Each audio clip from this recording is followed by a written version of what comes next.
Hello and welcome back to my RC channel. I'm AndyRC and today I'm going to be checking out the Eachine E010C. However, today's video is going to be a little bit different because I've already reviewed the original Eachine E010 and the only thing that is different with this one is that you are actually given a FPV camera. So what I'm going to do today is demonstrate probably the cheapest way to get into the hobby, and I think it is this guy. So my recommendation is always to learn how to fly line of sight first. So if that is just your intention, then you can get the original E010 and it costs about £11, which is absolutely crazy. However, if you do want to progress to FPV, and I thoroughly recommend that you do, then this version will allow you to learn line of sight, but then you can advance to FPV because we're given this all-in-one FPV camera and it just costs £30, which is absolutely amazing. And of course you are given a transmitter with this guy as well, so a lot of the other bind and fly RTF quadcopters that are cheap, they are bind and flies, you will already need a transmitter, but that is not the case with this one. Now, it's not a hobby grade transmitter at all, but it will allow you to learn how to fly, and then later, if you like, you can upgrade to a more advanced transmitter and expensive transmitter, but this gives you everything that you need to get started. So like I say, you're given the transmitter, quadcopter, charger for the battery, you're given some spare propellers, and you're also given a way to attach the camera, and I'll demonstrate how to do that because I think this is also a really easy setup. The only other thing that you need, of course, is a way to view the FPV footage that this camera transmits, and my recommendation there is the Eachine VR007. I really like it, or from GearBest it's called the STR600, and I really like it, and I think it's just the simplest way to get going. Alright, it's not the highest resolution, and I did do a separate review on this, but you literally are given everything that you need. The antenna that it comes with is probably not completely suitable because this is a cloverleaf antenna on the camera, so you get given a dipole antenna, so you might want to get yourself a RPSMA cloverleaf antenna separately, but you can still fly with the one that it comes with. It'll just break up more, and I think these cost about £40, so £40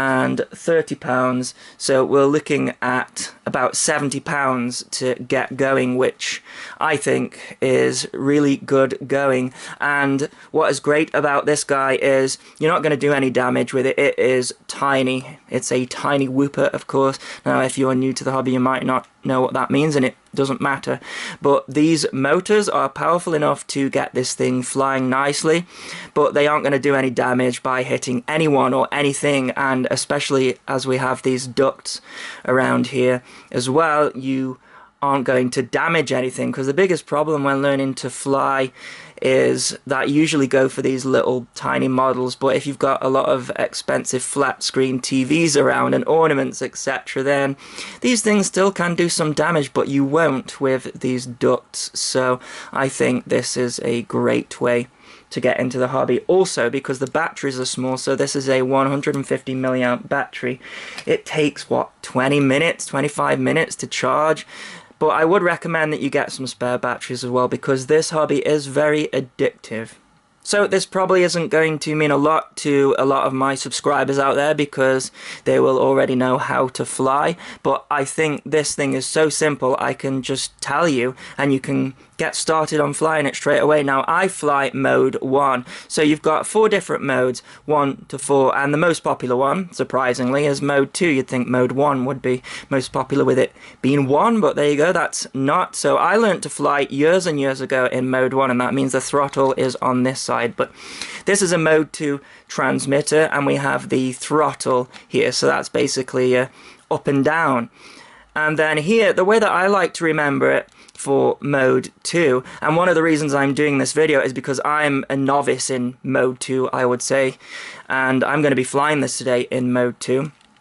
So the way I like to think of this is like a joystick. So everyone at some point will have had a go on a video game of an aeroplane or a helicopter. And the way I like to think of mode 2 is this is your joystick. So this is your pitch. So we've got forward and back, and then this is your roll or aileron on a plane, and then we have this separate stick here for your throttle. So imagine it's like a joystick. You've got your throttle over here, and we've also got the yaw on here as well.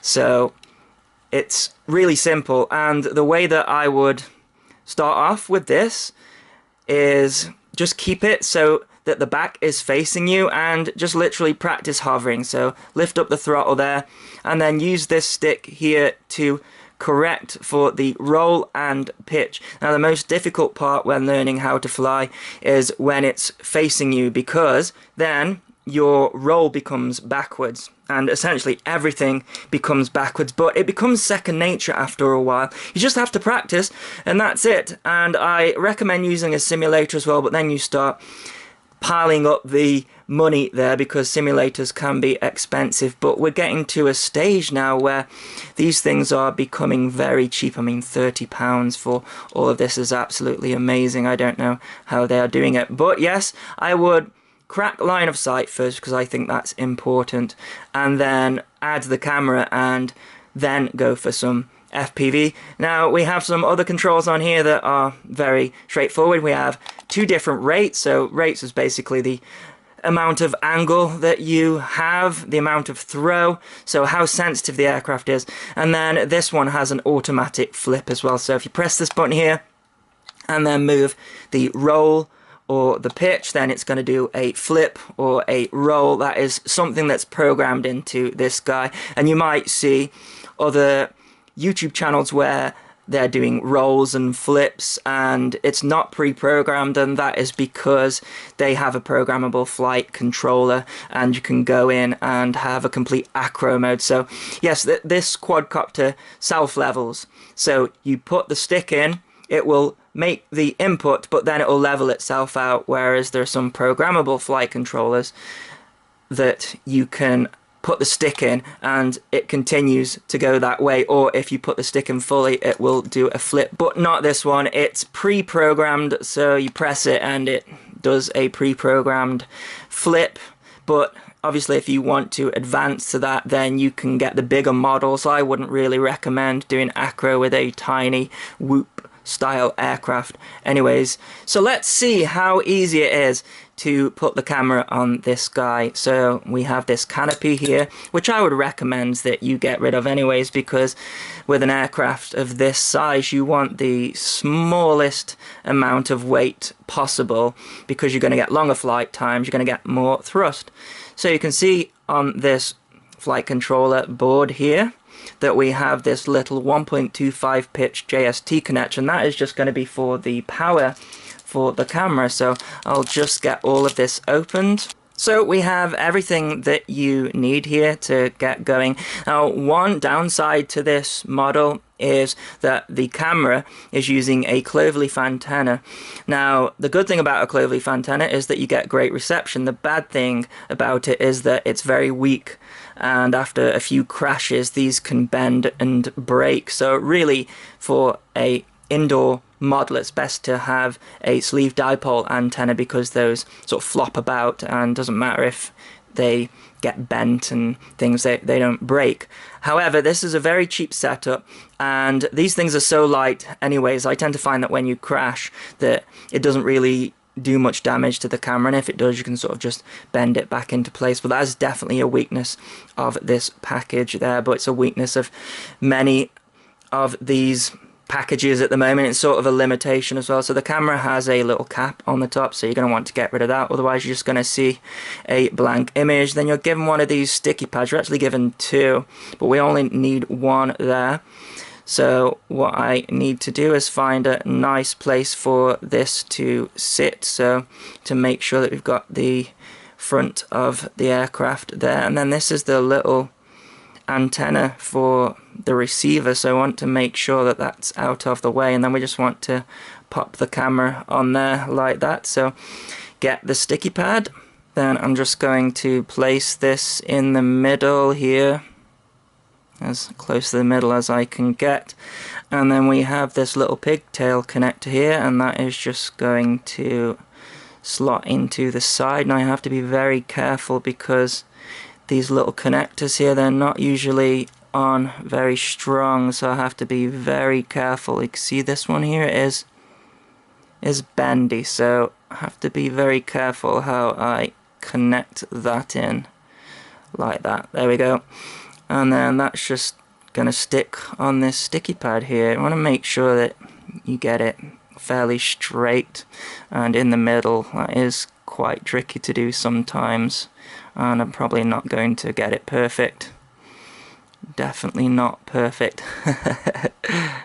And you are given a rubber band as well, and so because you see this is sitting fairly loose here, so I imagine we can wrap this around the camera as well, and then around these two latches here. So I'll again do that, and there we go. It's as simple as that. So the band just goes around the top there, and it doesn't fit perfect because we have this little JST connector here, but it's good enough. So the only thing to do now obviously is charge the battery. I've already done that. If we turn the transmitter on here and then plug this little Pico connector in the back there, so no on and off switch, but that is fine. That just goes in the back there, and you see the lights are flashing. We've also got a light on the camera as well.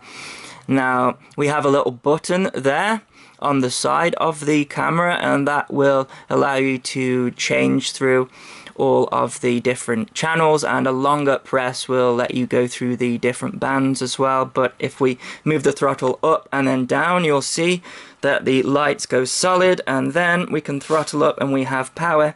And to get into the FPV feed, all that I have to do is plug this battery in here, and you can see that I've got snow at the moment.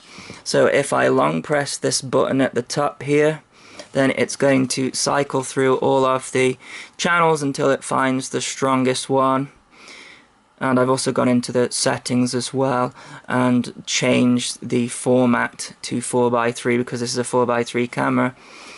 So the way that you do that is just this button here on the inside, and just go to where it says mode. You see that? Changed it to 4:3, and that's it. We are literally ready to go fly some FPV.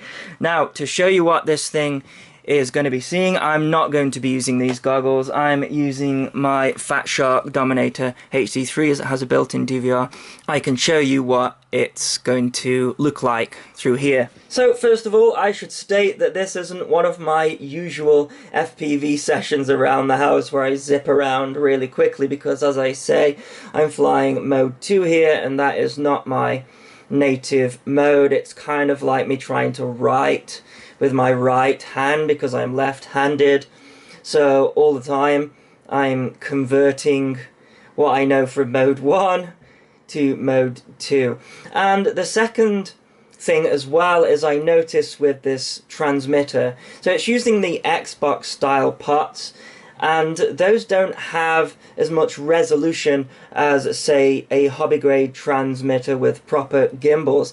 So what I will say to you is this is a good way to get into the hobby, and if you can master FPV indoors with one of these tiny transmitters, then it's going to be a breeze for you with a hobby grade transmitter if you want to upgrade, and you will want to upgrade. Now, of course, if you saw my Eachine E010 original video, I took my modified R7E and was flying that around, and that was much better, but I think that is too much for getting into the hobby. As I attempt to go up the stairs there, then I realised that my skill level isn't high enough. And one thing that I thought was interesting, going back to learning how to fly indoors, this took me back to when I originally started with the Hubsan, and that is throttle regulation is very important as I sort of bash into the oven there trying to demonstrate that you can crash with this one and it doesn't really affect how it flies. In fact, I've gone for a bit of a landing here in the kitchen just to show that I can be accurate when I try really hard. But yeah, throttle regulation, really important, because what you will notice in this video is quite a lot is the quadcopters hitting the ground, and that is because you have to be one step ahead on the throttle all of the time when flying indoors, because you don't have a lot of headspace. So that is something I would say is important. Don't try and zip around the house really quickly your first time off. Just keep it in one or two of the rooms. One thing that's great about this quadcopter is it doesn't drift at all, and as you can see there, I'm trying to do a flip indoors, but really there isn't enough power to sort of recover from it. I should say there is, but it's very difficult to do FPV. Well, I was finding it anyway because I'm flying mode 2 and I'm trying to do flips, but you can see there it doesn't drift around a huge amount when I'm just sort of flying around here trying my best. But inevitably I'm going to crash, and here I get the throttle wrong and it dips too much and then it just drops out the sky. But of course there's no damage at all, and I found a lot of the time when this guy crashed as well that it would mostly crash upright, and even when it crashed upside down it didn't do any damage to the antenna, maybe because it's crashing on carpet there. But anyway, you're going to get about a 3.5 minute to 4 minute flight time depending on how vigorous you're flying around, which I thought was pretty good. You're going to want to get some spare batteries though, I think. See this little light here that's on the front, little LED, when that starts to flash, which it's going to do soon, you're going to want to land, because a LiPo battery will only want to go as low as about 3.3 volts. And you can see it's starting to sag here as well, so I am expecting this light to go off very soon. And then I would land straight away, otherwise you can damage your battery. So there you go, that is my video on the Eachine E010C. I hope you enjoyed it. As always, thanks so much for watching. Please continue to subscribe. Cheers.